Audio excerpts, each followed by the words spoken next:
డ్రాగనే శక్తివంతమైన అటువంటి డ్రాగన్స్ ఇప్పుడు మానవుల కట్టుబాటులో ఉన్నాయి.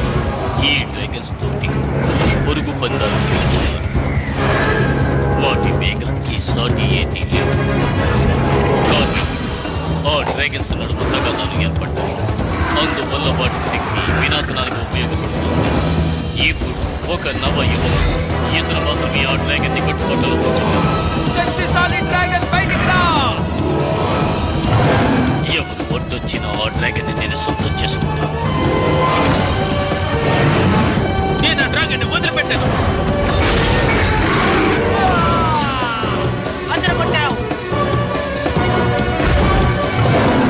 ధైర్యం ఉంటే పోటీ పడు. డ్రాగన్స్ ఈ ప్రపంచాన్ని శాసిస్తాయి. శక్తిశాలి డ్రాగన్ బయటికి రా!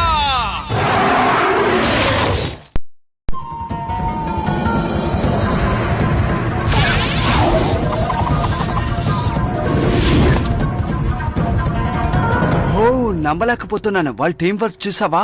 అది కాదు ఆ పెన్. ప్రతి సంవత్సరం పోటీలో వీళ్ళే కదా ఛాంపియన్స్ అవుతున్నారు. ఇంతవరకు వీళ్ళు ఒక్కసారి కూడా ఓడిపోలేదు తెలుసా? ఎప్పట్లాగే ఈ రోజు కూడా రేస్ లో తోద్దామని చూస్తున్నావా? అలా అనుకోకూడదా ఏంటి?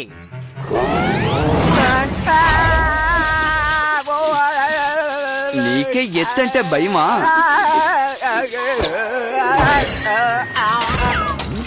ఇది నిజంగానే అద్భుతమైన రేస్ పామ్. మనందరం కలిసి పనిచేయాలి. నువ్వు ఎత్తును చూసి భయపడితే కుదరదు. పామ్ నీ వల్ల అవుతుంది. నువ్వు శ్రద్ధ చూపిస్తే చాలు. అయినా సరే భయపడకూడదు. ఇది నువ్వు అనుకునేలా వీడియో గేమ్ కదరా బుడకాయ్. ఇది పెద్ద రేస్. రేస్ అంటే మామూలు విషయం కాదు. నువ్వు నిజంగా వాళ్ళతో పోటీ పడాలనుకుంటే నీలో ప్రతిభ కొంచెం ఎక్కువగా ఉండాలి. నీ గురించి చెప్పాలంటే నీకు అసలంత సీన్ లేదు. అది నీకు సపోర్ట్ చేసే స్నేహితుడు చాలా పిరికివాడు. కష్టం. పిరికివాడా? ఒక విధంగా నువ్వు చెప్పేది నిజమే, కానీ నేను చెప్పేది విను. నీలో ఒక మంచి ప్రతిభ ఉంది. అంతేకాదు ప్రతిసారి అన్ని పోటీల్లోనూ గెలిచేది నేనే. ఇవాళ ఒక రోజుకి నువ్వు నా పార్ట్నర్ గా ఉండొచ్చు.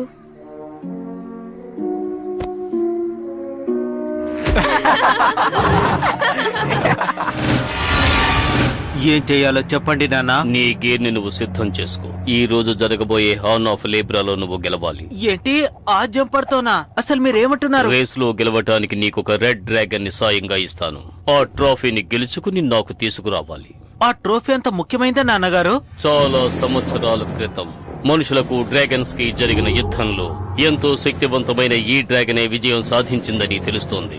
ఇతర డ్రాగన్స్ లో ఉండే ట్రికోనియం శక్తి వాటిలో అవి పోరాడుకునే శక్తిని ప్రసాదిస్తాయి. ప్రతి డ్రాగన్ యుద్ధంలోనూ ఈ శక్తి విజయాన్ని వరిస్తోంది. ఎంతో కష్టపడి డ్రాగన్ బూస్టర్ మూలంగా ఈ శక్తిని అణిచివేశారు. ఇందులో ఒక వదంతి ఉంది, కానీ అది నిజమే. ఈ పోటీలో దొరికే హాని దానికి సంబంధించిన కీ అని నేను అనుకుంటున్నాను. అందులో ఏ సందేహమూ లేదు. దీని శక్తి ఏమిటో తెలియక అందరూ దీన్ని బహుమతిగా భావిస్తున్నారు. కానీ నాకు దీని గురించి బాగా తెలుసు. అది కనుక నాకు దక్కిందంటే మానవులకు వ్యతిరేకంగా దీన్ని ప్రయోగించవచ్చు, అంతం చెయ్యొచ్చు. ఆ తరువాత ఈ ప్రపంచం నా చెప్పు చేతల్లో ఉంటుంది. సరే ఆర్థర్, ఇప్పుడు నువ్వు సిద్ధంగా ఉండు.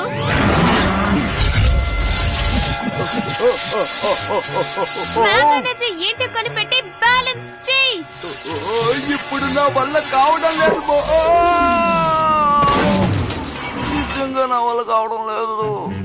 నీకో విషయం తెలుసా? ఆ కాటగాడు జంపింగ్ రేస్ లో పెద్ద ఖతర్నాకంట. వాడు కూడా ఇంతవరకు ఎప్పుడు